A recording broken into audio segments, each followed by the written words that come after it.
சமத்துவ வழக்கறிஞர்கள் சங்கத்தின் சார்பில் ஒருங்கிணைக்கப் பெற்றுள்ள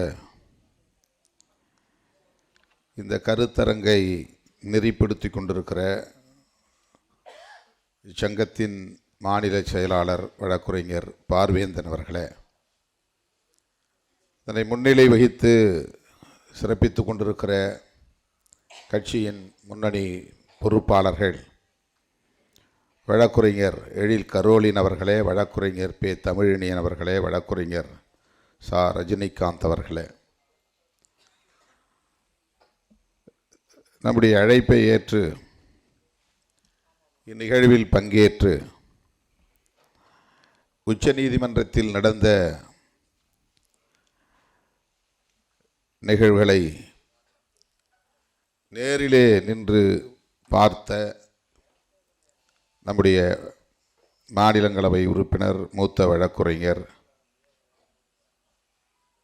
நம்மிடையே அவற்றை விளக்கி உரையாற்றி அமர்ந்திருக்கிற அண்ணன் பி வில்சன் அவர்களே, உச்சநீதிமன்றம் இன்றைக்கு சனாதன சக்திகளின் ஒடுங்கி இருக்கிறது, அடங்கி இருக்கிறது என்பதை எடுத்துரைத்து அமர்ந்திருக்கிற மேனாள் உயர்நீதிமன்ற நீதிபதி மதிப்பிற்குரிய ஹரி பரந்தாமன் அவர்களே, இது ஒரு செயல், இரு நபர்களுக்கு இடையிலான செயல் என்று கருதாமல் இது கருத்தியல் போராட்டம் என்கிற தத்துவார்த்த புரிதல் நமக்கு தேவை. எல்லாவற்றுக்கும் மேலானது அரசமைப்பு சட்டம்தான், அதனை பாதுகாப்பது நமது கடமை என்று எடுத்துரைத்து அமர்ந்திருக்கிற மேனாள் உயர்நீதிமன்ற நீதிபதி தோழர் கே சந்துரு அவர்களே, நன்றியுரையாற்றி அமர்ந்திருக்கிற வழக்கறிஞரணியின் மாநில துணை செயலாளர் வழக்குரைஞர் பார்த்திபன் அவர்களே, மற்றும் இந்த சங்கத்தை சார்ந்த முன்னணி பொறுப்பாளர்களே, கட்சியின் முன்னோடிகளே, வருகை தந்திருக்கிற உயர் நீதிமன்ற பிற நீதிமன்ற வழக்குரைஞர்களே, உங்கள் அனைவருக்கும் என்னுடைய பணிவார்ந்த வணக்கத்தை தெரிவித்துக் கொள்கிறேன். கனமழை பெய்து கொண்டிருக்கிறது. பல மாவட்டங்களில் அரசு பாதுகாப்பாக இருக்கும்படி எச்சரிக்கை விடுத்துள்ளது. இந்த சூழலில் சென்னையிலும் மழை வெள்ளம் என்கிற அச்சம் மேலோங்கி இருக்கிறது. செம்பரம்பாக்கம் ஏரியிலிருந்து நீர் திறந்து விடப்பட்டிருக்கிறது. ஆகவே இந்த நிகழ்வை நடத்தலாமா வேண்டாமா என்கிற ஒரு ஊசலாட்டம் இருந்தது. தமிழ்நாடு முழுவதும் ஏற்கனவே நாம் கட்சியின் சார்பில் அனைத்து மாவட்டங்களிலும் நடத்தி முடித்திருக்கிறோம். ஆங்காங்கே வாய்ப்புள்ள இடங்களில் நீதிமன்றங்களிலும் மாவட்ட அளவிலான நீதிமன்றங்களிலும் நம்முடைய வழக்கறிஞரணி சமத்துவ வழக்கறிஞர்கள் சங்கத்தின் சார்பில் ஆர்ப்பாட்டங்களை நடத்தியிருக்கிறோம். என்றாலும் இது இன்னும் விரிவாக பேசப்பட வேண்டும். இந்திய தலைமை நீதிபதி BR கவாய் அவர்களுக்கு இழைக்கப்பட்டிருக்கிற அவமதிப்பு என்பது இந்த தேசத்தின் தலைக்குனிவு, வெட்கக்கேடு. இதை யாரும் பெரிதாக பேசவில்லையே என்கிற ஒரு கவலை நமக்கு நெஞ்சை குமைந்து கொண்டே இருந்தது. ஆகவேதான் நம்முடைய ஓய்வு பெற்ற நீதிபதிகள், மூத்த வழக்குரைஞர்களை எல்லாம் வைத்து இப்படி ஒரு நிகழ்வை நடத்த வேண்டும் என்று 2-3 நாட்களுக்கு முன்னர் பார்வேந்தன் அவர்களை தொடர்பு கொண்டு நான் சொல்லியிருந்தேன். நானே நம்முடைய நீதிபதிகள், இங்கே உரையாற்றிய நீதிபதிகளை தொடர்பு கொண்டு இசைவு கேட்டேன். முதலில் ஐயா ஹரி பரந்தாமன் அவர்கள் 23ஆம் தேதிக்கு நான் கேட்டேன். அன்றைக்கு அவர் இல்லை, 22ஆம் தேதி என்று அவர் சொன்னதன் அடிப்படையில் நம்முடைய நீதிபதி சந்துரு அவர்களையும் அண்ணன் வில்சன் அவர்களையும் தொடர்பு கொண்டு இந்த நாளில் நடத்துவதென மிக குறுகிய கால இடைவெளியில் இதை முடிவு செய்தோம். நேற்று நள்ளிரவு 1:30 மணிக்கு நான் ட்விட்டரிலே போட்டேன், அடாது மழை பெய்தாலும் இந்த நிகழ்வு நடந்தே தீரும். வழக்குரைஞர்கள் எல்லோரும் இதில் பங்கேற்க வேண்டும் என்று நான் விடுத்த வேண்டுகோளை ஏற்று வருகை தந்து இந்த நிகழ்வை சிறப்பித்துக் கொண்டிருக்கிற உங்கள் அனைவருக்கும் என்னுடைய நன்றியை முதலில் உரித்தாக்குகிறேன். இந்த 3 பேரும் ஆற்றிய உரை எந்த அளவுக்கு நமக்குள் ஒரு தாக்கத்தை ஏற்படுத்தி இருக்கிறது என்பதை ஒவ்வொருவரும் உணர முடியும். நமக்கு என்ன வலி இருக்கிறதோ அந்த வலிதான் அண்ணன் வில்சன் அவரிடத்திலும் இருக்கிறது. நம்முடைய ஓய்வு பெற்ற நீதிபதிகள் இருவரிடமும் மேலோங்கி இருக்கிறது. உயர் நீதிமன்ற வளாகத்தில் நமக்கு எதிராக சிலர் செயல்பட்ட அந்த செயலாக இருந்தாலும், உச்சநீதிமன்ற வளாகத்திற்குள்ளே தலைமை நீதிபதிக்கு எதிராக நடந்த அந்த செயலாக இருந்தாலும், இவற்றையெல்லாம் நாம் கருத்தியல் சார்ந்து புரிந்து கொள்ள வேண்டும். அதன் அடிப்படையில் நாம் செயல்பட வேண்டும். அதில் உறுதியாக இருக்க வேண்டும் என்பதுதான் இங்கே மூவரும் வைத்த கருத்து. இதைத்தான் நாம் விடுதலை சிறுத்தைகள் கட்சி தொடர்ந்து முன்னிறுத்துகிறது, வலியுறுத்துகிறது.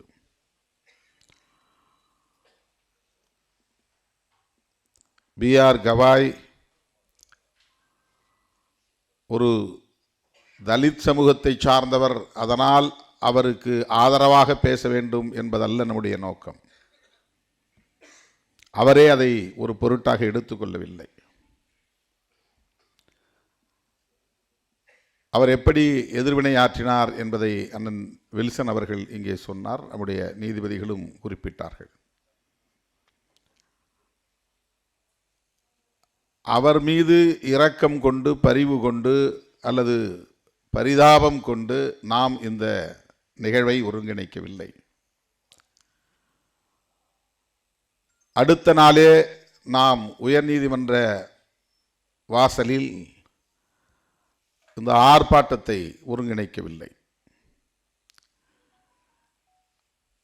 இன்றைக்கு சனாதன சக்திகள் எந்த அளவுக்கு கொட்டமடிக்கிறார்கள், ஆணவத்தோடு நடந்து கொள்ளுகிறார்கள்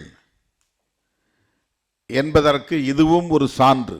உச்சநீதிமன்ற வளாகத்தில் தலைமை நீதிபதியின் மீதே ஒருவன் செருப்பை எடுத்து வீசுகிறான். வீசிய பிறகு நான் ஏன் மன்னிப்பு கேட்க வேண்டும் என்று மீண்டும் திமிரோடு பதில் சொல்லுகிறான் என்றால் அது எந்த பின்னணியிலிருந்து நிகழ்கிறது என்பதை நாம் யூகிக்க வேண்டும். இந்த 11 ஆண்டுகளில் பாரதிய ஜனதா ஆட்சிக்கு வந்த இந்த 11 ஆண்டுகளில் சனாதன சக்திகளின் கை மிக ஓங்கி இருக்கிறது. எந்த நீதி, நியாயம் போன்றவற்றுக்கும் அவர்கள் மதிப்பளிக்க தயாராக இல்லை. எதிர்த்து பேசினால், எழுதினால் வீடு புகுந்தே கொல்லுவோம் என்கிற அளவுக்கான வெறியாட்டம் தலைவிரித்தாடுகிறது. பேராசிரியர் கல்புர்கி, கௌரி லங்கேஷ், நரேந்திர தபோல்கர் போன்றவர்களெல்லாம் எந்த கட்சியையும் சாராதவர்கள், ஆனால் இடதுசாரி சிந்தனையாளர்கள், சனாதன எதிர்ப்பாளர்கள், சமத்துவத்தை விரும்பக்கூடியவர்கள், அரசமைப்பு சட்டத்தின் விழுமியங்களை மதிக்கக்கூடியவர்கள். ஆகவே அவர்கள் வீடு புகுந்து தாக்கி படுகொலை செய்யக்கூடிய அளவுக்கு, துப்பாக்கியால் சுட்டு படுகொலை செய்யக்கூடிய அளவுக்கு அவர்களின் கொட்டம் தலைவிரித்தாடுகிறது. அந்த வரிசையிலே இதுவும் ஒன்று. B.R. கவாய் அவர்களின் மீது செருப்பு வீசிய அந்த நிகழ்வு. நம்முடைய நீதிபதி ஹரிபரந்தாமன் அவர்கள் பேசுகிற போது, அந்த சம்பவம் நடப்பதற்கு 2-3 வாரங்களுக்கு முன்புதான் அந்த வழக்கு தொடர்பான மென்ஷனிங் நடந்தது. அதிலே அவர் சொன்னது, உங்களுக்குத்தான் கடவுள் நம்பிக்கை இருக்கிறதே, அவரிடமாவது போய் பிரேயர் செய்யுங்கள் என்று சொன்னார். இதற்காக அவ்வளவு பெரிய எதிர்வினை. அதன் பின்னர் தொடர்ந்து சமூக ஊடகங்களில் மட்டுமல்ல, பெரிய மெயின்ஸ்ட்ரீம் மீடியாக்களிலும் ஆங்கில தொலைக்காட்சிகளிலும் இது தொடர்பாக பேனல் டிஸ்கஷன்ஸ், பெரிய விவாதங்களை நடத்தினார்கள். இதில் வெளிப்படையாக தலைமை நீதிபதி அவர்களை கண்டித்தார்கள். ஒரு ப்ரொவோக்கிங் டிஸ்கஷன்ஸ், ஆத்திரத்தை தூண்டக்கூடிய விவாதங்கள். இங்கே துக்ளக் இதழை பற்றியும் சொன்னார். ஏன் தமிழ்நாட்டில் யாரும் நீங்கள் செருப்படுத்தி வீசாமல் இருக்கிறீங்க சனாதனத்தை எதிர்ப்பவர்கள் மீது என்று வெளிப்படையாக எழுதுகிற துணிச்சல்.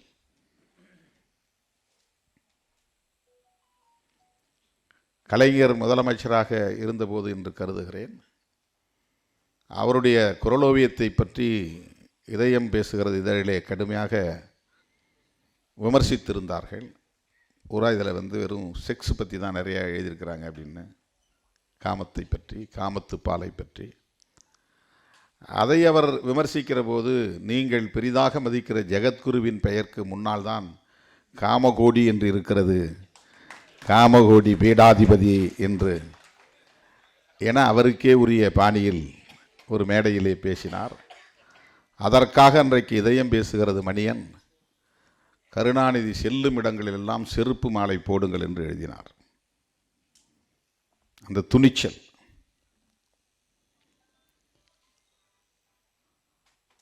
அவர்களுடைய கருத்தியலை யாரும் எதிர்த்து பேசிவிடக்கூடாது, அவர்கள் நம்புகிற தலைமையை யாரும் விமர்சித்து விடக்கூடாது. ஆனால் அதே சங்கராச்சாரியாரின் அடுத்த வாரிசு ஜெயலலிதா அம்மையாரால் கைது செய்யப்பட்டார், சிறைப்படுத்தப்பட்டார். யாரும் வாய் திறக்கவில்லை. ஒரே ஒரு எதிர்ப்பு கூட தமிழ்நாட்டிலிருந்து, இந்தியாவிலிருந்து வரவில்லை. இந்த இரண்டுக்குமான ஒப்பீடு நாம் அவர்களை பற்றி புரிந்து கொள்வதற்கு பயன்படும் என்று நான் கருதுகிறேன். காமகோடி என்கிற அந்த பெயரில்தான் இருக்கிறது காமம் என்று சொன்னதற்காக அவருக்கு செருப்பு மாலை போட வேண்டும் என்று வெளிப்படையாக தலையங்கத்தில் எழுதினார்கள், கொந்தளித்தார்கள். அதே காமகோடி பீடாதிபதி ஜெயேந்திர சரஸ்வதி சுவாமிகளை கைது செய்தார் ஜெயலலிதா அம்மையார். கலைஞர் இருந்திருந்தால் அதை செய்திருக்கவே மாட்டார், அதற்கு வாய்ப்பில்லை. ஆனால் ஜெயலலிதா செய்தார். காரணங்கள் வேறாக இருக்கலாம். ஆனால் ஜெயலலிதா அம்மையாருக்கு எதிராக யாரும் இங்கே கொந்தளிக்கவில்லை, குமுறவில்லை. அந்த சக்திகள் தான் இன்றைக்கு ஏன் திருமாவளவனுக்கு எதிராக அல்லது உதயநிதி ஸ்டாலினுக்கு எதிராக செருப்பை எடுத்து வீசாமல் இருக்கிறீர்கள், உங்களுக்கு ரோஷம் இல்லையா என்று எழுதக்கூடிய அளவுக்கு ஒரு இதழுக்கு இங்கே துணிச்சல் இருக்கிறது. ஒரு தனியார் தொலைக்காட்சி உயர்நீதிமன்ற வளாகத்தில் நடந்த பிரச்சனையை எந்த ஆய்வும் செய்யாமல், உறுதிப்படுத்தாமல், பாதிக்கப்பட்டவனாக கருதப்படுகிற அந்த வழக்குரைஞரிடம் கூட பேட்டி எடுக்காமல், அந்த தனியார் தொலைக்காட்சி தான் அதை முதலில் பைக் மீது திருமா கார் மோதியது என்று பதிவு செய்து பரப்புகிறார்கள். அதுதான் பிரச்சனைக்கு முதல் பொறி, தீப்பொறி.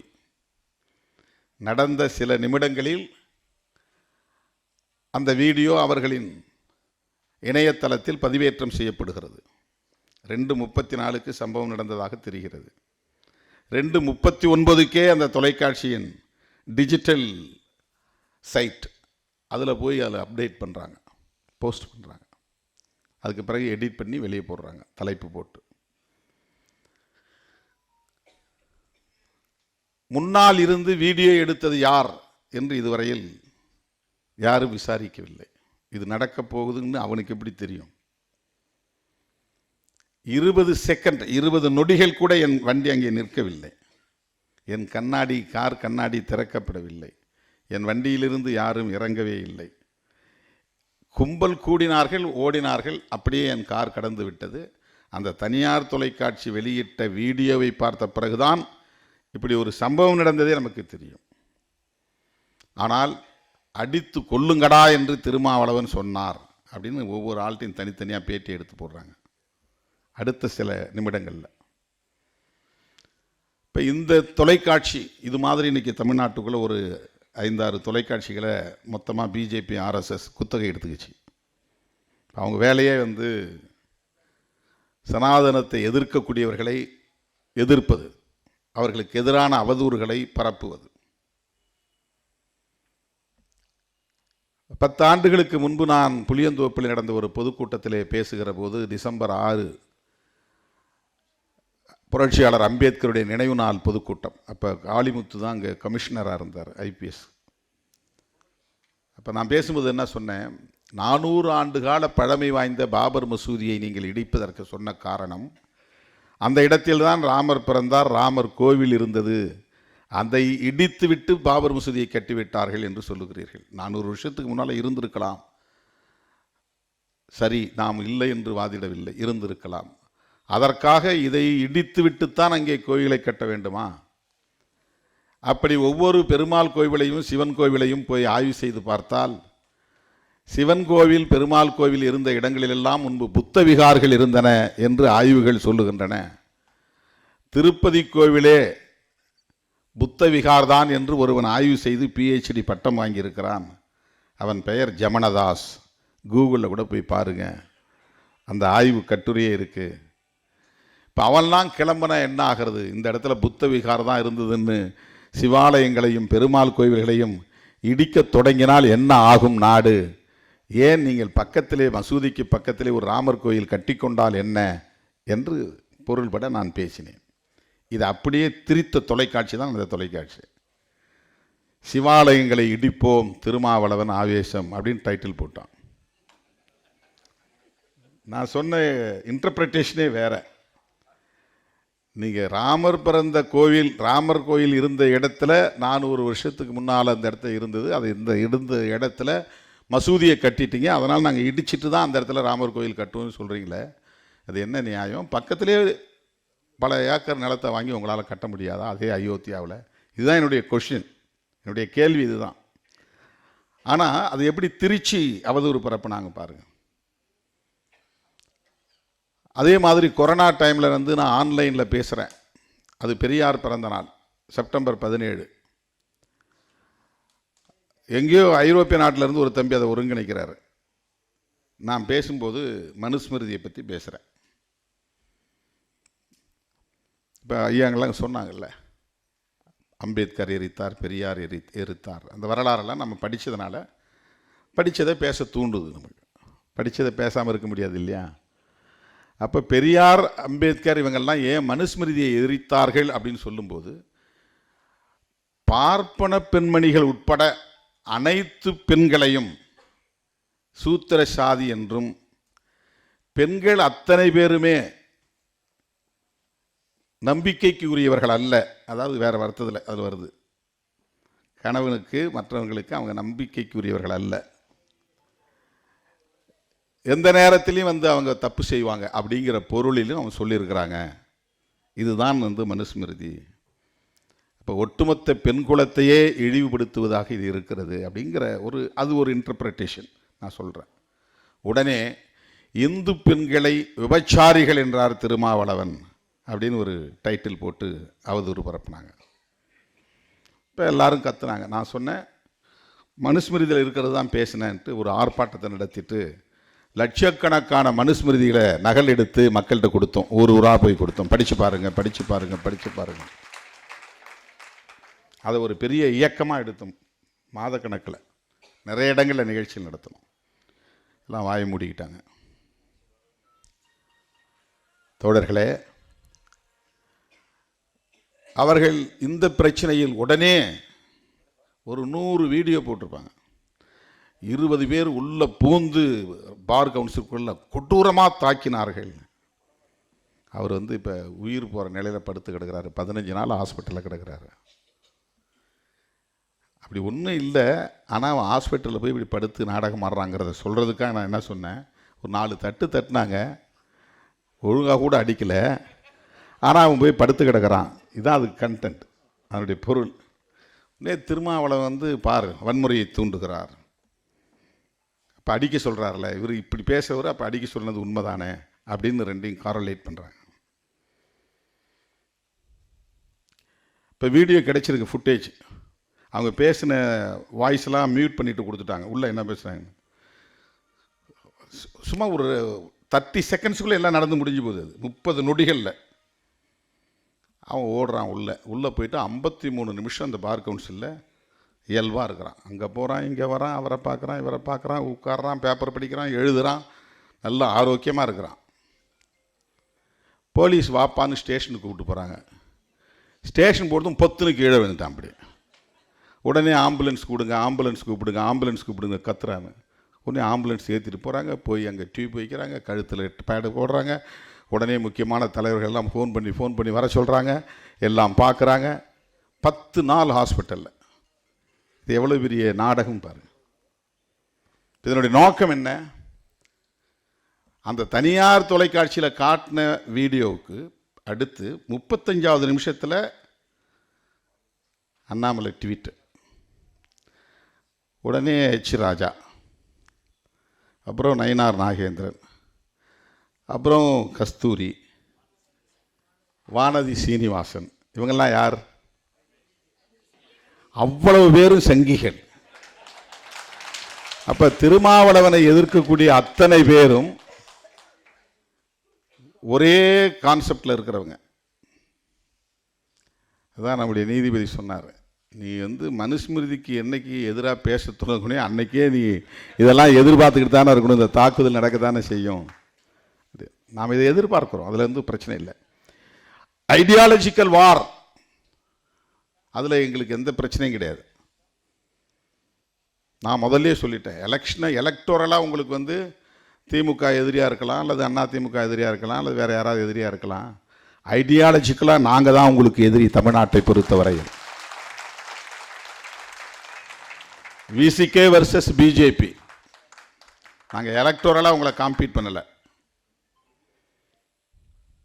உங்களுக்கு தமிழ்நாட்டில் 2வது இடத்துக்கு வரணுங்கிறது தான் இந்த தேர்தலில் உங்களுடைய போட்டி. அப்போது ஏடிஎம்கேவே நீங்கள் வந்து காலி பண்ணுறது தான் உங்கள் நோக்கம். இதுதான் உங்கள் ஹிடன் அஜெண்டா, அவங்கள தூக்கி போடணும்னு. அந்த விவரம் தெரியாமல் அதிமுக அவங்களோட உறவாடிக்கிட்டு இருக்காங்கிறது தான் நம்ம கவலை. அதான் அடிக்கடி சொல்கிறோம், நீ வந்து உன்னுடைய இண்டிபெண்டன்சியை காப்பாற்றிக்கிங்க, தனியாக நில்லுங்க. உங்களுக்கு இன்னும் தனியாக அந்த அம்மா இல்லாத நேரத்திலே 65 இடத்துல வெற்றியை கொடுத்துருக்குறாங்க. உங்கள் ஓட் பேங்க் இன்டாக்டாக இருக்குது, அப்படியே காப்பாற்றிக்கிங்க. அதை டிஎம்கே வர்சஸ் ஏடிஎம்கேன்னு இருந்தால் தான் தமிழ்நாட்டுக்கு நல்லது. டிஎம்கே வர்சஸ் பிஜேபின்னு மாற்றி விட்றாதீங்க, அது நல்ல அரசியல் இல்லை. நீங்கள் எல்லாம் பெரியார் பாசறையில் வளர்ந்தவர்கள், கொஞ்சம் சிந்திச்சு பாருங்க அப்படின்னு நம்ம அப்பப்போ சொன்னால், நீ யார் இதை பற்றி கேட்கன்னு கேட்குறாங்க. அதிமுகவில் நீங்கள் எலக்டோரலாக எப்படி வேணாலும் உங்களுக்குள்ளே சண்டை போட்டுங்க, அது பிரச்சனை கிடையாது. ஆனால் சாதி ஒழிப்பை ஏற்காதவர்கள், சமத்துவத்தை ஏற்காதவர்கள், பெண் உரிமையை விரும்பாதவர்கள், இந்த மண்ணில் வலுப்பெற வேண்டும் என்று விரும்புவதை, அதற்கு முயற்சிப்பதை, அதற்கான அரசியல் நகர்வுகள் செய்வதை எப்படி நாம் வேடிக்கை பார்த்து கொண்டிருக்க முடியும்? அதுதான் பிரச்சனை. இதனால் நாம் தலையிட்டு பேசினால் ஏதோ நாம் திமுகவுக்காக தான் பேசுகிறோம் அப்படின்னு சில அற்பர்கள் வதந்திகளை பரப்புகிறார்கள். இதில் இந்த அம்பேத்கர் பெயரில் இயங்கக்கூடிய இயக்கங்களும் சேர்ந்துக்கிட்டு பேசுகிறான். இவர் டிஎம்கேவுக்கு முட்டு கொடுக்குறாரு. டிஎம்கே கோலோச்சுகிற கட்சி, அதுக்கு யார் போய் முட்டு கொடுக்க போகிறா? சாயிற கட்சிக்கு தானே முட்டு கொடுக்க முடியும். ஒரு பொருள் இந்த செவரு பொதுவாக சாய போகுதுன்னா போய் முட்டு கொடுத்து நிப்பாட்டுவான் சாயாமல் இருக்கிறதுக்கு. இப்போ சாயும் நிலையில் இருக்கிற ஒரு இயக்கத்திற்கு தான் முட்டு கொடுக்க முடியும். அது ஒரு அசுர பலத்தோடு ஆட்சியில் உட்கார்ந்துருக்கிற கட்சி, 6வது முறையாக ஆட்சியில் உட்கார்ந்துருக்கிற கட்சி. அந்த கட்சியை எவனோ எதிர்த்து பார்த்து அவனெல்லாம் போய் சேர்ந்துட்டான், காணாமல் போயிட்டான், கரைஞ்சி போயிட்டான். அந்த கட்சியை அவங்களை எதிர்கொள்கிறதுக்கு வலிமையுள்ள கட்சி. அதுக்கு போய் நாம ஏன் முட்டு கொடுக்கணும்? நாங்கள் ஏன் தலையிடுறோம்னா, நாங்கள் பேசுகிற அரசியலுக்கு நீங்கள் வேட்டு வைக்கிறீர்கள். அது திமுக பேசலாம், திமுக பேசுங்கிறதுக்காக நாங்கள் அந்த அரசியலை பேசாமல் இருக்க முடியாது. நாங்களும் பேசுகிறோம். நாங்கள் பேசுகிறது சமூக நீதி அரசியல். நாங்கள் பேசுகிற அரசியல் பெரியாரிய அரசியல். நாங்கள் பேசுகிற அரசியல் அம்பேத்கரிய அரசியல். B.R. கவாய் அம்பேத்கரைட்.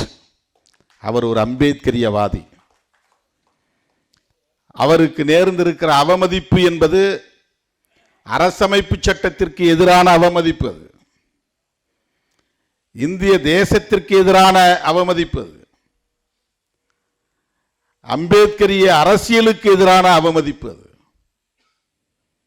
அவருடைய தந்தை R.S. கவாய் அம்பேத்கர் அவர்களுக்கு தளபதியாக இருந்தவர். அவர்கள் சமகாலத்து தலைவர்களுள் அவரும் ஒருவர். அம்பேத்கர் அவர்கள் உயிரோடு இருந்தபோது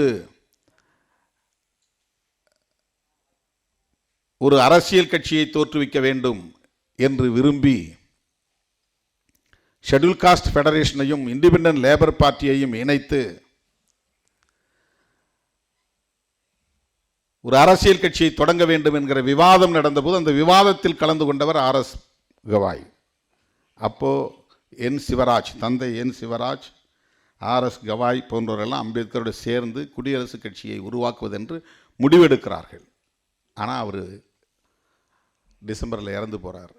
இறந்து போனதுக்கு பிறகு அந்த தலைவர்கள் எல்லாம் ஒன்றா சேர்ந்து கோபர்கடே, R.S. கவாய், தந்தை சிவராஜ் இவங்கெல்லாம் ஒன்றா சேர்ந்து உருவாக்கின கட்சி தான் RPI, Republican party of India. அது கொஞ்ச நாளில் ரெண்டாக உடைஞ்சிருது. கவாய் பிரிவினும் கோபர்கடே பிரிவினும் ரெண்டாக உடைஞ்சிருது தேசிய அளவில். அந்த கவாய் பிரிவினுடைய தலைவர் தான் இவருடைய அப்பா R.S. கவாய். அவருடைய பேரில் தான் அது கவாய் ஃபேக்ஷனே உருவாகுது. அவர் லோக்சபா மெம்பராகவும் இருந்திருக்கிறாரு, ராஜ்யசபா மெம்பராகவும் இருந்திருக்கிறாரு, 3 மாநிலங்களில் கவர்னராகவும் இருந்திருக்கிறார் R.S. கவாய். பீகாரில் கவர்னர், சிக்கிமில் கவர்னர், கேரளாவில் கவர்னர். அவர் ஒரு அம்பேத்கரைட். 1956 அக்டோபர் 14ஆம் ஆண்டு புரட்சியாளர் அம்பேத்கர் அவர்கள் நாக்பூரிலே லட்சக்கணக்கானரோடு பௌத்தத்தை தழுவிய போது R.S. கவாய் குடும்பமும் பௌத்தத்தை தழுவியது. ஆகவே அவர் ஒரு பௌத்தர். யார்? B.R. கவாய். இப்போ அவங்க அம்மா உயிரோடு இருக்கிறாங்க. அண்மையில் சென்னையில் அவங்கள சந்தித்தேன். அந்த நிகழ்ச்சியில் அறிமுகப்படுத்தி நாங்கள் பார்த்தோன்னே அவங்க சொன்னாங்க, நீங்கள் எங்கே இருக்கீங்க? அவரை கூட சீஃப் ஜஸ்டிஸோடு தான் இருக்கீங்களா அப்படின்னு கேட்டேன். ஆங்கிலத்தில் பேசினாங்க. நான் எங்கள் ஊரில் சொந்த ஊரில் இருக்கிறேன், எனக்கு எந்த சொந்த வீடும் கிடையாது, ஜனங்களோடு இருக்கிறேன், ஜனங்களோடு நான் போய் புத்திசத்தை பரப்பிக்கிட்டு இருக்கிறேன், பௌத்தத்தை பரப்பு தான் என் வேலை, ஜனங்களோடு சாப்பிட்டுட்டு எனக்கு சொந்த வீடு இல்லைன்னு சொன்னாங்க. இந்தியாவினுடைய தலைமை நீதிபதியின் தாய் மக்கள் தொண்டு ஆற்றுவதில் அவ்வளவு ஆர்வம் கொண்டவராக இருக்கிறார். எந்த உடைமையும் எனக்கு வேண்டாம் என்கிற அந்த பற்றற்ற நிலையில் வாழ்ந்து கொண்டிருக்கிறார். அவர் நினச்சிருந்தாருன்னா அவங்க போய் டெல்லியில் அவர் கூட இருக்கலாம், பெரிய பங்களாவில் வாழலாம், அவ்வளவு பெரிய வசதிகளோடு வாழ முடியும். அவர் ஒரு அம்பேத்கரைட். கவாய் அவர்களின் தாயார் ஒரு அம்பேத்கரியவாதி.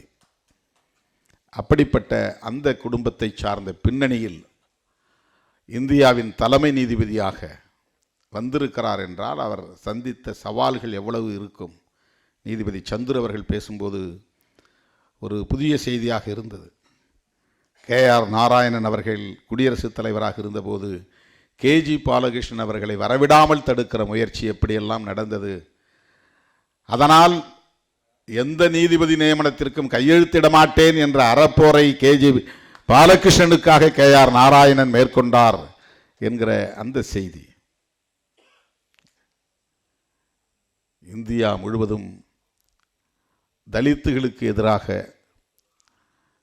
இதர பிற்படுத்தப்பட்டவர்களுக்கு எதிராக எவ்வளவு மோசமான ஒடுக்குமுறைகள் இருக்கின்றன என்பதற்கு இவையெல்லாம் சான்றுகள்.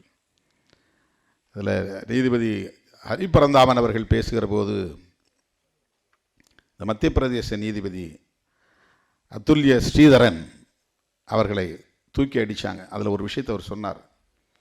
இதை எத்தனை பேர் சரியாக கவனிச்சிங்கன்னு தெரில.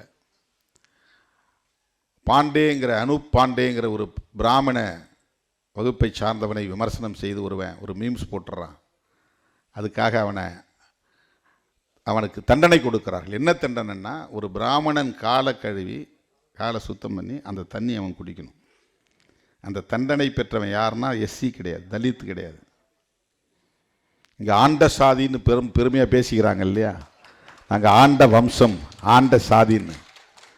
பிராமணர்களின் பார்வையில் நீயும் சூத்திரன்தான் என்பதற்கு அதுதான் ஒரு சான்று. உனக்கு அந்த நிலை தான் வரப்போகுது. நீ பார், தமிழ்நாட்டில் பிஜேபி வளர்ந்த பிறகு நாள்தோறும் வீடியோ போட்டுக்கிட்டு இருக்கிறாங்களா ஆண்ட பரம்பரையெல்லாம், அவங்க நிலையெல்லாம் என்னங்கிறத பின்னால் பார்ப்பாங்க. அப்போ தான் திருமாவளவனுடைய போராட்டத்தின் அருமை புரியும். அப்போ தான் அந்த அருமை புரியும். இவன் யாருக்காக பேசினான், எதற்காக பேசினான், அவன் சொன்னது உண்மைதான். 2026 சட்டமன்ற தேர்தலுக்கு பிறகுதான் அதிமுக காரர்கள் சிந்திக்க போகிறார்கள். திருமாவளவன் சொன்னது சரிதான், பிஜேபி நம்மளை காலி பண்ணிடுச்சு அப்படிங்கிறது அப்புறம் தான் புரியும். 2026 சட்டமன்ற தேர்தல் முடிஞ்ச உடனே தெரிய போகுது பாருங்க. அதுதான் நடக்க போகுது. அந்த பையன் ஓபிசி சமூகத்தை சார்ந்தவன். அவனுக்கு கொடுத்த தண்டனை அவன் காலை கழுவி அந்த தண்ணீரை குடிக்க வேண்டும் என்பது. அந்த சம்பவத்தை எதுக்காக குறிப்பிட்டார்னா, அந்த ஜட்ஜ் இருக்கார் பாருங்க, அதுல்ய ஸ்ரீதரன், அதை அவர் கண்டிக்கிறார், அவன் மேலே நடவடிக்கை எடுக்க சொல்கிறார். இதுதான் சனாதன சக்திகளுக்கு பிரிக்கவில்லை. இந்த மாதிரி பல விஷயங்கள். இன்னொன்று நான் சொல்ல மறந்துட்டேன்னு என்று சொன்னார். நானும் அந்த வீடியோ வரும்போது பார்த்துட்டு வந்தேன். அதில் என்னென்னா, இப்போ சிந்தூர் ஆப்ரேஷன் நடந்தது இல்லையா, அந்த சிந்தூர் ஆப்ரேஷனை லீட் பண்ணி நடத்தினவங்க நம்முடைய இந்தியன் ஆர்மியில் 2 பேருமே பெண்கள். அவங்க இஸ்லாமிய சமூகத்தை சார்ந்தவர்கள். அது பற்றி கருத்து சொல்லுகிற போது அமைச்சர் சொல்கிறார், இந்த துறையை சார்ந்த அமைச்சர், உங்கள் சகோதரிகளை வச்சே உங்களை வீழ்த்தணும் பாரு அப்படின்னு சொல்கிறார். அவங்க இந்தியன் ஆர்மியில் தானே இருக்காங்க, அவங்க இந்தியன் தானே, இந்திய மக்களுக்காக இந்திய தேசத்திற்காகத்தானே அந்த போராட்டத்தை நடத்தினாங்க. அவன் புத்தி எப்படி வேலை செய்யுதுன்னு பாருங்கள். நீயும் முஸ்லீமு, இந்த அம்மாவும் முஸ்லீமு, உங்கள் சகோதரியை வச்சே உங்களை நாங்கள் காலி பண்ணோம். அதை விட முக்கியமாக அவன் யாரை சொல்கிறான்னா, பயங்கரவாதிகளை சொல்கிறான். இப்போ பயங்கரவாதிகளின் சகோதரி அப்படின்னு சொன்னதை இவர் கண்டிக்கிறார். யார் கண்டிக்கிறது? அந்த மத்திய பிரதேசத்தை சார்ந்த ஜட்ஜ், ஹைகோர்ட் ஜட்ஜ். அவர் அங்கே இருக்கிற இடத்துல அவருடைய ரேங்க் 3, அதாவது கொலிஜியத்தில் இடம்பெறக்கூடிய அளவுக்கான தகுதியை படைத்தவராக இருக்கிறார். அவரை தூக்கி சத்தீஸ்கரில் போடுறாங்க. அங்கேயும் போடக்கூடாதுன்னு தூக்கி அடிக்கிறான், அலகாபாத்துக்கு போடணுன்றான். கவர்மெண்ட்டு போய் தலையீடு செய்து இன்டர்வீன் பண்ணுது. ஏன் அப்படின்னா, அலகாபாத்தில் சத்தீஸ்கரில் இருந்தால் மாவோயிஸ்டுகளுக்கு எதிராக நாம் எடுக்கிற நடவடிக்கைகளை இவர் கண்டிப்பார், விமர்சிப்பார், வழக்கு போடுவார், சுவமோட்டோவாக இதை எடுத்துக்குவார். அப்போ அந்த ஜட்ஜு ஒரு லெஃப்ட் ஓரியன்டாக இருக்கிறாரு, ஒரு டெமோக்ரட்டைஸ்டாக இருக்கிறாரு. அவர் பாதிக்கப்படுகிற மக்களுக்கு நீதி வழங்கக்கூடிய பார்வை உள்ளவராக இருக்கிறாரு அப்படிங்கிறது தான் அதில் பிரச்சனை. சனாதன சக்திகளுக்கு எதிராக இருக்கிறார் அப்படிங்கிறது தான் பிரச்சனை. அதனால் அவரை தூக்கி அலகாபாத்தில் போட்டால் அவர் 7th ரேங்கில் போயிடுவார். உச்ச நீதிமன்ற நீதிபதியாகவும் வரவிடாமல் தடுப்பது, வந்தாலும் தலைமை நீதிபதியாக வரவிடாமல் தடுப்பது, இதெல்லாம் டிலே டாக்டிக்ஸ். இங்கேயும் அங்கேயும் தூக்கி அடித்து லேட் பண்ணி கடைசியாக சொன்னார் பாருங்க, கரெக்டாக மற்றவங்க வந்தால் 2 வருஷம் 3 வருஷம் நீதிபதியாக இருக்க முடியும். ஆனால் கவாய் மாதிரி ஆள் 6 மாதத்துக்குள்ளே அவங்க காலி ஆகிற மாதிரி தான் எலிவேட் பண்ணுவாங்க. இவ்வளவும் திட்டமிட்டு நடக்குது, ரொம்ப கால்குலேட்டிவாக நடக்குது. உச்ச நீதிமன்றத்தினுடைய மொத்த நீதிபதிகளுடைய எண்ணிக்கை தலைமை நீதிபதி உட்பட 34 பேர் தான். இந்த 34 பேரில் எத்தனை பேர் ஓபிசி? இங்கே எஸ்சிக்கு எதிராக போராட்டம் நடத்துகிற ஓபிசி இதை பற்றி என்னைக்காவது சிந்திச்சிருக்கிறாங்களா? திருமாவளவன் கொடிக்கம்பத்தை வெட்டி சாய்க்கிற ஓபிசியை ஏன் சுப்ரீம் கோர்ட்டில் 34 பேரில் எங்கள் சமூகத்தை சார்ந்தவங்க யாரும் இல்லைன்னு யாராவது கேள்வி எழுப்புறாங்களா? போராட்டம் நடத்துகிறாங்களா? அந்த சிந்தனை இருக்கா? இல்லை. தலித்துகள் ஒரு சக்தியாக வந்துடக்கூடாது. அப்படி வளர்ந்தா அவங்க கட்டுக்குள்ளே இருக்கணும். நீ அரசியல் செய், ஆனால் எங்கள் கூட வந்துரு, பிஜேபி அணிக்கு வந்துரு, பிஜேபியோட இரு, எங்களுக்கு ஆதரவு சக்தியாயிரு, இல்லைன்னா உன்னை இப்படி தான் காலி பண்ணுவோம்.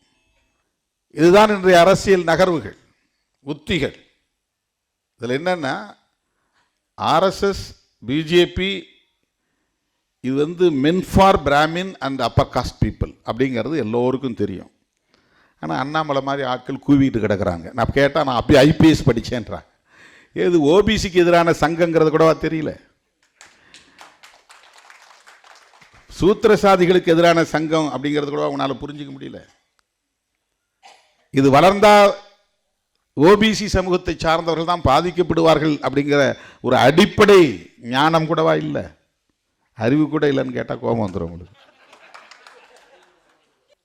இல்லை, இதை புரிஞ்சிக்க வேண்டாமா? இப்படி ஒரு இயக்கத்தை கொண்டு இங்கே தமிழ்நாட்டுக்குள்ள பெரியார் அரசியல் செய்து பண்படுத்திய இந்த மண்ணுக்குள்ள ஒரு சனாதன சக்தியை வலிமை பெற வைத்தால் ஒரு 20 வருஷத்துக்கு பின்னால் தமிழ்நாடு என்ன நிலைமைக்கு ஆகும் அப்படிங்கிறது எண்ணி பார்க்க வேண்டாமா? அந்த கவலையிலிருந்து தான் நாம் பேசுகிறோம். நாம் கூட்டணியில் இருக்கிறோம் என்பதற்காக, கூட்டணியின் நலன்களுக்காக பேசுகிறோம் என்பதை போன்ற ஒரு தோற்றத்தை ஏற்படுத்தி தலித் மக்களுக்கு எதிராக என்னை கொண்டு போய் நிறுத்துகிறாங்களாம். நான் தலித்துகளுக்கு ஆதரவாக பேசலை, திமுகவுக்கு ஆதரவாக பேசுகிறேன். நாங்கள் திமுகவை விமர்சனம் பண்ணால் நீ ஏன் தலையீடு செய்கிற? நாம் பேசுகிற அரசியலை நீ விமர்சிக்கிற. நாம் பேசுகிற அரசியல் பெரியார் பேசிய அரசியல்.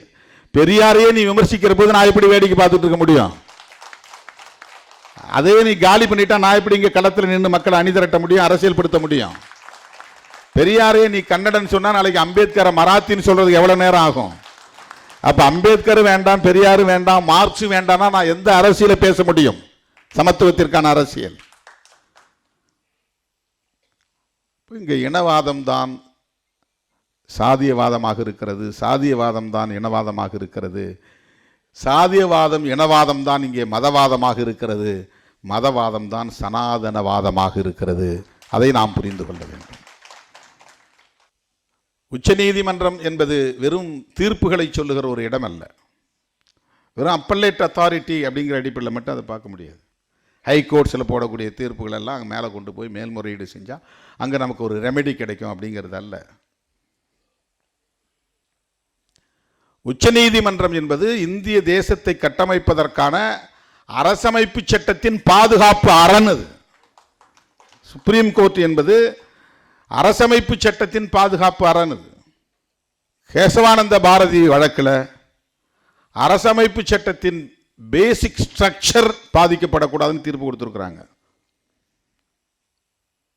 நீ அமன் பண்ணலாம், எத்தனை முறை வேண்டாலும் அமன் பண்ணலாம். அரசமைப்பு சட்டத்தில் நீ திருத்தங்களை கொண்டு வரலாம், ஆனால் அதனுடைய அடிப்படை கூறுகளில் கை வைக்கக்கூடாது. ஒட்டுமொத்தமாக இவ்வளவு பெரிய புத்தகம் இன்னைக்கு சின்னதாக காட்டினாங்க. அந்த புத்தகத்தினுடைய மொத்த சாராம்சமும் பிரியாம்பிள் இருக்கு. இந்த பிரியாம்பிள் அப்படிங்கிற அந்த ஒரு பக்கம் 10 வரி, அதுதான் புதிய இந்தியாவை கட்டமைப்பதற்கான கோட்பாட்டு அறிக்கை. அது ஒரு மேனிஃபெஸ்டோ. அது அந்த சாராம்சத்தை முற்றாக சிதைப்பதுதான் சனாதன சக்திகளின் நோக்கம். பிஆர் கவாய் நான் ஒரு செக்யூலரிஸ்ட் அப்படின்னு ஏன் சொல்றாரு? அவர் ஒரு அம்பேத்கரைட், அதனால சொல்றாரு. அவர் கான்ஸ்டிடியூஷனை நம்புறார், அதனால சொல்றாரு. அதுதான் ரொம்ப முக்கியமானது. சனாதன சக்திகளால் பொறுத்து கொள்ள முடியாத, சகித்து கொள்ள முடியாத ஒரு சொல் அரசமைப்பு சட்டத்தில் இருக்கிற சொல் செக்யூலரிசம் என்பதுதான். அம்பேத்கர் பெரிய ராஜதந்திரி, பெரிய டிப்ளமேட். முதல்ல அவர் அரங்கேற்றம் செய்யும்போது பிரியாம்பில் அதை அவர் இன்சர்ட் பண்ணலை, அந்த சொற்றொடரே இல்லை அதில். ஆனால் இது செக்யூலர் கான்ஸ்டிடியூஷன். புருவாக போகிற state union government secular government. குடிமகனாக இருக்கிற எவனும் கடவுள் நம்பிக்கை கொண்டவனாக இருக்கலாம், மத நம்பிக்கை கொண்டவனாக இருக்கலாம், எந்த மதத்தையும் சார்ந்து இருக்கலாம், அந்த மதத்தை உதறிவிட்டு இன்னொரு மதத்துக்கு போகலாம், அந்த சுதந்திரம் அவனுக்கு உண்டு. ஆனால் நாங்கள் உருவாக்கப் போகிற இந்த புதிய அரசாங்கம் மத சார்பற்ற அரசாங்கம். அதுதான் அந்த கோட்பாடு, அதுதான் அந்த பிரியாம்பிள். இது சாதாரணமான போராட்டம் இல்லை. உலகத்தில் எல்லா நாடுகளும் மதம் சார்ந்த அரசுகளை கொண்டிருக்கின்றன. உலகத்தில் இருக்கிற எல்லா நாடுகளும் அரச மதத்தை கொண்டிருக்கின்றன. ஒரு ஸ்டேட் ரிலீஜன் கான்ஸ்டிடியூஷன்லேயே இருக்கு. எவ்வளவு பெரிய ஆற்றல் உள்ளவராக, அறிவாண்மை உள்ளவராக இருந்திருந்தால் அவர் இந்த சட்டத்தின் மூலம் இந்த அரசு ஒரு மதசார்பற்ற அரசாகத்தான் இருக்கும் என்பதை எஸ்டாப்ளிஷ் பண்றார். அதில் என்ன பெரிய விஷயம் அப்படின்னா, அம்பேத்கருக்கு நேர் எதிரான கொள்கை எதிரியாக இருக்கிற காந்தியடிகளும் செக்யூலரிசத்தை ஆதரித்தார் என்பது அடிக்கோடிட வேண்டிய செய்தி. அம்பேத்கர் அவர்களோடு முரண்பட்ட பண்டிட் ஜவஹர்லால் நேரு அவர்களும் செக்யூலரிசத்தை ஏற்றுக்கொண்டார். இந்த ரெண்டு தலைவர்களும் எதிர்த்திருந்தாங்கன்னா இதை நடைமுறைக்கு கொண்டு வந்திருக்க முடியாது. அன்றைக்கு மிகப்பெரிய சக்திகளாக விளங்கிய, அரசியல் சக்திகளாக விளங்கிய காந்தியடிகளும் பண்டிட் ஜவஹர்லால் நேரு அவர்களும் புரட்சியாளர் அம்பேத்கர் அவர்களோடு இந்த ஒற்றை புள்ளியில் உடன்பட்டு நின்றார்கள். அதனால் இந்த கான்ஸ்டிடியூஷன் செக்யூலரிசம் என்பதை ஒரு முக்கியமான கோட்பாடாக முன்னிறுத்துகிறது. அதை சிதைக்க வேண்டும் என்பதுதான் சனாதன சக்திகளின் நோக்கம். அதுதான் இவ்வளவு பெரிய ஸ்ட்ராட்டஜி. கட்சி ஆரம்பித்து, கட்சி மூலமாக ஆட்சியை கைப்பற்றி, ஆட்சியை தக்க வைத்து, தனிப்பெரும்பான்மை உள்ள ஒரு ஆட்சியாக யாருடைய தயவும் இல்லாமல் வருகிற போது இந்த சட்டம் தேவையில்லை என்று வெளிப்படையாக தூக்கி எறிய முடியும். அதுதான் அவர்களின் நோக்கம். இப்போ ஒவ்வொன்றாக அவர்கள் நீர்த்து போக வைத்துக் கொண்டே இருக்கிறார்கள். குடியுரிமை சட்டம் இந்த அரசமைப்பு சட்டத்திற்கு எதிரானது. ஜம்மு காஷ்மீரை யூனியன் பிரதேசங்களாக உடைத்தது அரசமைப்பு சட்டத்திற்கு எதிரானது. முத்தலாக் சட்டத்தை ரத்து செய்தவர்கள் ஒரு சட்டம் கொண்டு வந்தது அரசமைப்பு சட்டத்திற்கு எதிரானது. சொல்லிக்கிட்டே போலாம். இதெல்லாம் டைலூட்டிங் த வேல்யூஸ் ஆஃப் கான்ஸ்டிடியூஷன். அரசமைப்பு சட்டத்தினுடைய விழுமியங்களை மெல்ல மெல்ல நீர்த்து போக செய்கிற நடவடிக்கைகள் நாடு வேடிக்கை பார்த்து கொண்டிருக்கிறது. நீதி சொல்லுகிற இடங்களிலும், உயர் நீதிமன்றம், உச்ச நீதிமன்றம் போன்ற மிக உயரிய இடங்களிலும் இன்றைக்கு அவர்களின் கருத்தை முன்மொழியக்கூடியவர்களாக இருக்கிறார்கள். அதற்கு மிக முக்கியமான ஒரு சான்றாக நான் இன்றைக்கு நினைத்தாலும் அப்படியே குமைகிறது. நான் எதை பார்க்கிறேன் என்றால், பாபர் மசூதி தொடர்பான வழக்கில் அவர்கள் தந்த தீர்ப்பு.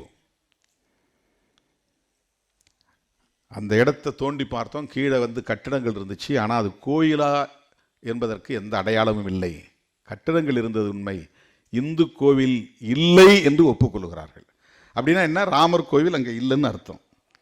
அப்படின்னா ராமர் கோயிலை அவர்கள் இடிக்கவில்லை என்று பொருள். இப்போ ராமர் கோவிலை இடித்துவிட்டு பாபர் மசூதியை கட்டியதாகத்தானே அவர்களின் குற்றச்சாட்டு.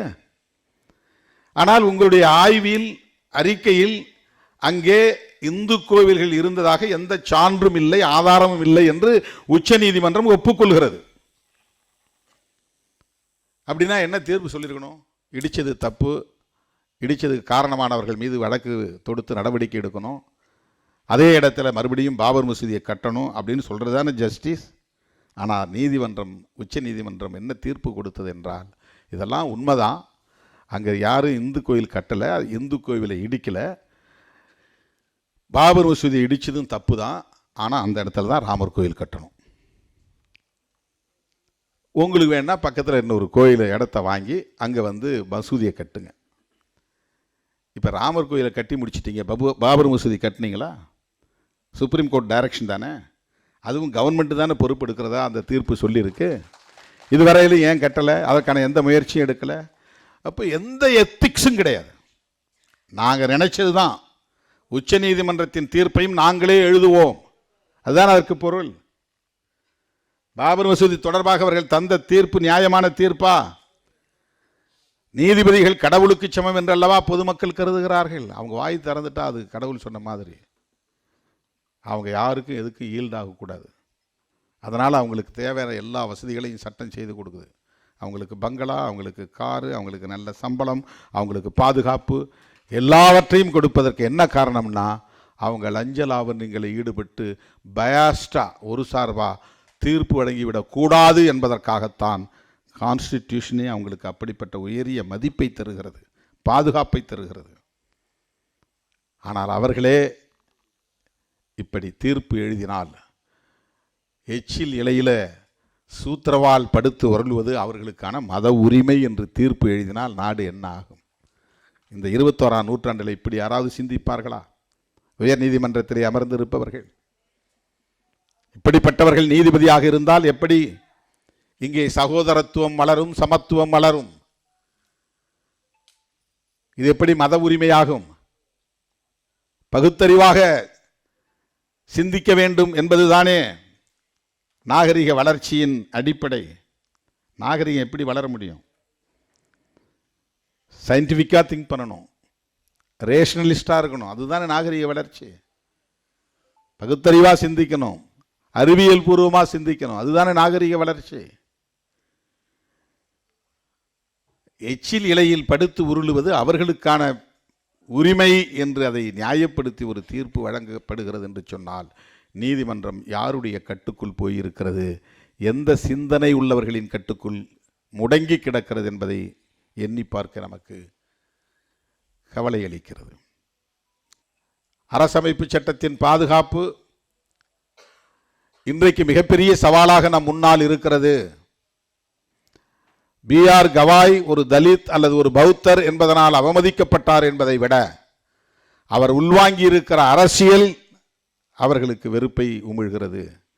ஒருபுறம் அம்பேத்கர் ஜெயந்தி கொண்டாடிக்கொண்டே, அம்பேத்கர் சிலையை வைத்துக்கொண்டே, அம்பேத்கருக்கு அஞ்சலி செலுத்தி கொண்டே அவர் விரும்பிய ஒரு தேசத்தை கட்டமைப்பதற்கு எதிராக இருக்கிறார்கள். கான்ஸ்டிடியூஷன் போச்சுன்னா அதுக்கப்புறம் நம்ம இயக்கமே நடத்த முடியாது. நமக்கு இருக்கிற ஒரே வெப்பன் இன்னைக்கு அதுதான். அதனுடைய பிரியாம்பிள் தான். அது முன்மொழியக்கூடிய சுதந்திரம், சமத்துவம், சகோதரத்துவம் என்கிற அந்த கோட்பாடுகள் தான். அது முன்மொழியக்கூடிய புளூரலிசம் என்கிற பன்மைத்துவம், அது முன்மொழியக்கூடிய செக்யூலரிசம் என்கிற மதச்சார்பின்மை, அது முன்னிறுத்தக்கூடிய ஃபெடரலிசம் என்கிற கூட்டாட்சி தத்துவம். இதுதான் அரசமைப்பு சட்டத்தினுடைய முக்கியமான விழுமியங்கள். இவை அனைத்துக்கும் எதிரான சக்திகள் தான் சனாதன சக்திகள். இதை கருத்தியல் ரீதியாக நாம் துணிந்து எதிர்த்து களமாட தயாராக வேண்டும். எலக்டோரல்ல எப்படி இப்படி அப்படியும் வரலாம் போகலாம். இப்போ 4 எம்எல்ஏ இருக்கிற அடுத்த எலெக்ஷனில் ஒருத்த கூட இல்லாமல் போகலாம். அது பிரச்சனை இல்லை. அது அல்ல நம்முடைய நோக்கம். நம்மளை தோக்கடிக்கணும்னு நினைப்பாங்க, தோக்கடிச்சுட்டு போங்க, அது பிரச்சனை கிடையாது. அதுக்காக நாங்கள் களத்துக்கு வரல. ஐடியாலஜிக்கலாக ஒருபோதும் நாங்கள் பின்வாங்க மாட்டோம். கருத்தியல் ரீதியாக ஒருபோதும் பின்வாங்க மாட்டோம். அதனால தான் என்னை உந்தி தள்ளியது. 6ஆம் தேதி பார்க்குறேன், 7ஆம் தேதி புரொட்டஸ்ட் பண்ணுங்க, கட்சியை உடனே திரட்ட முடியாது, ஒரு 100 வழக்கறிஞர்களாவது நம்முடைய வழக்கறிஞர்கள் வீதிக்கு வர வேண்டும், அடுத்த நாள் போராட்டம் நடத்தணும். நானே வந்து தலைமை தாங்கிறேன், நீங்கள் நடத்திட்டு போங்கன்னு நான் சொல்லலை. ஏன்னா நானும் ஒரு அட்வொகேட்டாக என்ரோல் பண்ணியிருக்கிறேன். அந்த தம்பி தான் அட்வொகேட்டா, நான் அட்வொகேட் இல்லையா. அவனுக்காக எல்லா பார் அசோசியேஷனும் வெளியே வராங்க. அங்கே நின்றவங்களும் அட்வொகேட்ஸ் தான். அவன் யாருன்னு சட்டையில் எழுதியிருக்கா, என்ன சாதின்னு, அவன் முகத்தில் ஏதாவது அடையாளம் இருக்கா, என்ன மதம்னு. எப்படி பார் அசோசியேஷன் வந்து இந்த மாதிரி ஒரு ரொம்ப ஆச்சரியமாக இருக்கிறது. அதாவது இந்தியாவின் தலைமை நீதிபதி இருக்கையில் உட்கார்ந்துருக்கிறவரும் அடிப்படையில் ஒரு வழக்கறிஞர் தானே. அவரும் ஒரு வழக்கறிஞராக இருந்து தானே பிறகு நீதிபதியாக எலிவேட் ஆகி வராரு. இப்போ அவர் மேலே செருப்படுத்தி வீசினதுக்கு ஏன் உங்களுக்கு யாருக்குமே பதறலை, பதைக்கலை, கோபம் வரல, ஆத்திரம் வரவில்லை? அதை எதிர்த்தல்லவா ஒவ்வொரு பார் அசோசியேஷனும் வீதிக்கு வெளியே வந்திருக்கணும், போராட்டம் நடத்தி இருக்கணும், கண்டன தீர்மானம் நிறைவேற்றி இருக்க வேண்டும், கண்டன அறிக்கை வெளியிட்டு இருக்க வேண்டும். இப்போ என்ன மாதிரியான புரிதல் இது, என்ன அணுகுமுறை இது? ரொம்ப அதிர்ச்சியாகவும் இருக்கிறது, வியப்பாகவும் இருக்கிறது. எப்படி இவங்கெல்லாம் சிந்திக்கிறார்கள்? ஜனநாயகத்திற்கு இங்கே இடமே இல்லையா? 2-3 பார் அசோசியேஷனில் எனக்கு எதிராக கண்டன தீர்மானமே போடுறாங்க. வேற எந்த தலைவரையாவது அந்த மாதிரி வழிமறித்து நிற்க முடியுமா? சரி, திருமாவளவனுடைய பாதுகாப்பு என்ன அப்படின்னு யாராவது பேசியிருப்பாங்களா? நான் அதை பொருட்படுத்தவே இல்லை. நான் உடனே டிசி என்ற லைனுக்கு வந்தார். சார், அந்த தம்பி தெரியாமல் ஏதோ பண்ணியிருப்பாரு, விடுங்க, அவரை வந்து ஸ்டேஷன்லாம் கொண்டு போகாதீங்க, தயவுசெய்து அவரை வெளியே அனுப்புங்க அப்படின்னு நான் சொன்னேன். அப்போ கூட அவர் என்ன சாதி, என்ன மதம், அவர் அட்வொகேட்டா, எதுவுமே நமக்கு தெரியாது. உங்கள் பையங்கள்லாம் அங்கே மறியல் பண்ணுறாங்க. யார் சார் அங்கே இருக்கிறாங்க? ரஜினிகாந்த் எல்லாம் உட்காந்துருக்குறாங்க. ஃபோனை கொடுங்க. உடனே ஃபோனை கொடுத்தேன். ஏன்பா இதை போய் பிரச்சனை ஆக்குறீங்க? கலைஞ்சி போங்க, பெருசாக்காதீங்க, கம்ப்ளைண்ட்லாம் கொடுக்க வேண்டாம். பார்வேந்தன் கம்ப்ளைண்ட் எழுதிட்டு இருக்காரு, கம்ப்ளைண்ட்லாம் கொடுக்க வேண்டாம். எதுக்கு போய் கம்ப்ளைண்ட் கொடுக்குறீங்க? ஒரு சிம்பிள் மேட்ரு, இது சாதாரணமான விஷயம். இதுக்கு டிசி சுந்தரவடிவேலே சாட்சி. அவருடைய ஃபோனில் தான் பேசினேன். ஆட்டோ ரெக்கார்டு இருந்தாலும் இருக்கும். அவர் அது கொடுத்தாருன்னா நம்ம சோஷியல் மீடியாவில் போடலாம். அதை நான் பேசினது, நாம் அதை சாதாரணமாக தான் எடுத்துக்கிட்டோம். எத்தனையோ இடங்களில் இது ஒன்றா ரெண்டா, இந்த 35 வருஷத்தில் நான் சந்தித்தது ஒன்றா ரெண்டா. பல நேரங்களில் கல்லெடுத்து அடித்து நம்ம அதை வெளியே சொல்லலை. நம்முடைய பேனட்டில் அடிச்சிருக்கிறாங்க, செருப்பு எடுத்து தூக்கி காட்டியிருக்கிறாங்க. எத்தனையோ சம்பவங்கள் நடந்திருக்கு. எதையுமே நம்ம பொருட்படுத்தலை. அது அவனுக்கு சொல்லப்பட்டிருக்கிற செய்தி, அதனால் அவன் ஆத்திரப்படுறான். அப்போ தான் நான் சொன்னேன், கல்லெடுத்து வீசக்கூடிய தம்பிகள் ஒரு நாள் பூவெடுத்து வீசுவார்கள் அப்படின்னு நான் சொன்னேன். அதனால் எதையுமே நம்ம பெரிதுபடுத்தினதே கிடையாது. ஆக்சிடெண்ட்டில் என் முகத்தில் இந்த காயம் ஏற்பட்டு நான் வேடச்செந்தூர்லேருந்து திண்டுக்கல் ஹாஸ்பிட்டலில் போயிருக்கிறேன். நான் கொஞ்சம் சுயநினைவு இருந்தப்போ பத்திரிக்கையாளர் ஒருத்தன் கேட்டான், சார் இதில் பிஎம்கே தலையிட்டிருக்குமா, சதி செய்திருக்குமா, பாட்டாளி மக்கள் கட்சி தான் உங்களை கொல்ல முயற்சித்தார்களா? நான் அவனை கடுமையாக கோபிச்சேன். நான், என்னப்பா தேவையில்லாத கொஷின் கேட்குறீங்க, இதுக்கு என்ன சம்மந்தம் இருக்குது? அப்படிலாம் கிடையாது, அப்படி அதெல்லாம் இல்லைன்னு சொன்னேன். அதை வச்சு நான் அரசியல் பண்ண விரும்பலை. இப்போ போராட்டத்தை நிறுத்தின உடனே ரஜினிகாந்த் எல்லாம் சொன்னாங்க, நாம் போராடி இருக்கணும்னா அவனை அரெஸ்ட் பண்ண சொல்லி எங்கள் தலைவருடைய பாதுகாப்புக்கு ஒரு பெரிய கேள்விக்குறின்னு சொல்லி நாம் போராட்டம் நடத்தி அவன் மேலே எஃப்ஐஆர் போட வச்சு அவனை அரெஸ்ட் பண்ண வச்சுருந்தோம்னா நம்ம மேலே இப்படி யாரும் திரும்பி இருக்க மாட்டாங்க. நீங்கள் போராட வேண்டான்னு சொன்னதுனால வந்த விளைவு தான் இது அப்படின்னு சொன்னாங்க. பரவாயில்ல.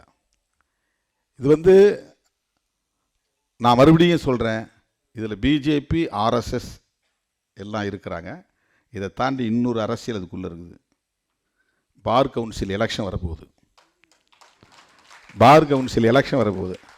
அதை காஸ்ட் போலரைசேஷனுக்காக சாதியவாதிகள் இதை ஊதி பெருக்கிட்டாங்க. பார் கவுன்சிலுக்குள்ளே இருக்கிற சாதியவாதிகள் ஒவ்வொருத்தனுக்கும், அமுல்ராஜ், திருமாவளவன், அவங்க ஒரே காஸ்ட்டு.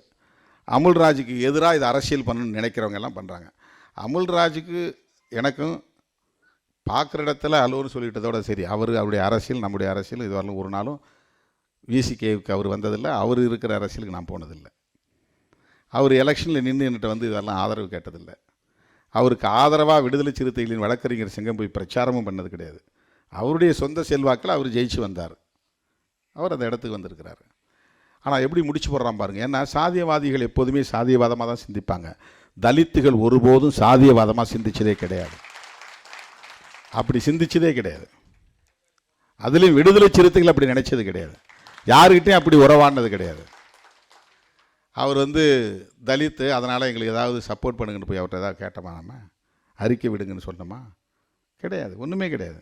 அந்த ஃபுட்டேஜ் கேட்டோம், அது முறைப்படி எழுதி கொடுத்தா தான் அந்த சந்திரமோகனுங்கிற திலீபன் வந்திருக்கிறாரு.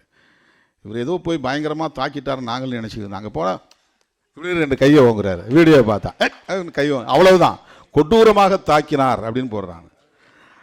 அது 3 தடவை தள்ளும்போது ஒரு தடவை முடியல, இப்படி லேசாக போகுது, இப்படி தட்டுக்கிறாரு. அவர் தலையில் கூட ஓங்கி அடிக்கலை. ஆனால் கொடூரமாக தாக்கினார்கள், கடுமையாக தாக்கினார்கள். அவர் ஏன் உள்ளே போனார்னு தெரியல. அது எப்படியோ அவர் ஏதாவது கார்டு வாங்க போனாரான்னு தெரியல. எவ்வளவு இதுக்கு என்ன காரணம்னா, பார் கவுன்சில் எலெக்ஷன் ஒரு காரணம். காஸ்ட் போலரைசேஷனுக்காக உடனே திருமாவளவன் திருமாவுடைய ஆட்கள் உள்ளே பூந்து அடிச்சிட்டாங்க அப்படின்னு சொல்லி ஒரு குறிப்பிட்ட சமூகத்துக்கு எதிராக திருமாவளவனை நிறுத்தி அதன் மூலமாக ஒரு காஸ்ட் போலரைசேஷனை உருவாக்குறது. அப்படியே சாதி ரீதியாக எல்லா இடங்களையும் தகவல் கொடுத்து அப்படி பண்ணிட்டாங்க, இப்படி பண்ணிட்டாங்க, விடாதீங்க, அங்கங்கே தீர்மானம் போடுங்க, அங்கங்கே ஆர்ப்பாட்டம் நடத்துங்க. பிஆர் கவாய் மீது செருப்பு வீசியதை கண்டித்து ஆர்ப்பாட்டம் நடத்துங்கள் என்று சொல்ல ஆளே இல்லை, தீர்மானம் போடுங்கள் என்று சொல்ல ஆளே இல்லை. எனது அருமை தோழர்களே, இது ஒரு புரிதலுக்காகத்தான் சொல்லுகிறேன். நாம் எப்போதும் ஜனநாயக பாதையை விட்டு விலக வேண்டாம். நாம் எப்போதும் சமூக நல்லிணக்கத்திற்கு எதிராக செயல்பட வேண்டாம். நாம் எந்த சாதிக்கு எதிராகவும் சாதி அடிப்படையில் செயல்பட தேவையில்லை. வன்கொடுமைகளை கண்டிப்போம், அது வேறு. ஆணவ கொலைகள் நடந்தால் கண்டிப்போம், சாதிய வன்கொடுமைகள் நடந்தால் கண்டிப்போம். அது இந்த சாதி அந்த சாதி என்பதற்காக அல்ல, பாதிக்கப்பட்ட மக்களுக்காக நிற்போம், அவ்வளவுதான். யார் பாதிக்கப்பட்டாலும் நிற்போம். அதுலேயும் நமக்கு சாதி ஒரு அளவுகோல் கிடையாது. இந்திய அரசமைப்பு சட்டத்திற்கு மிகப்பெரிய ஆபத்து சூழ்ந்திருக்கிறது. அந்த சக்திகள் சனாதன சக்திகளாக இருக்கிறார்கள். அந்த சக்தியிடமிருந்து இந்த நாட்டை காப்பாற்ற வேண்டும் என்பதற்கு முன்பு அரசமைப்பு சட்டத்தை பாதுகாக்க வேண்டும். அதுதான் நம் முன்னால் இருக்கிற சவால். அந்த அடிப்படையில் நாம் ஒருங்கிணைந்து செயல்பட வேண்டும். இப்படிப்பட்ட ஜனநாயக சக்திகள் நம் கருத்தியலோடு உடன்பட்டு நிற்கிறார்கள் என்பதே நமக்கு மிகப்பெரிய பலம். உயர்நீதிமன்றத்தில் மிக உயர்ந்த அதிகார பீடத்தில் அமர்ந்து பாதிக்கப்பட்டவர்களுக்காக நீதி வழங்கியவர்கள் இன்றைக்கு நம் பக்கம் நின்று நம்முடைய குரலுக்கு ஆதரவு தெரிவித்திருப்பதை எண்ணி பெருமைப்படுகிறேன். நம்முடைய அழைப்பை ஏற்று வருகை தந்து இந்த நிகழ்வில் பங்கேற்று அரசமைப்பு சட்டத்தை பாதுகாப்பதற்கான உணர்வை, விழிப்புணர்வை நம்மிடையே உருவாக்கி இருக்கிற நீதிபதிகளுக்கும் அண்ணன் வில்சன் அவர்களுக்கும் என்னுடைய நெஞ்சார்ந்த நன்றியை தெரிவித்து விடைபெறுகிறேன். நன்றி, வணக்கம்.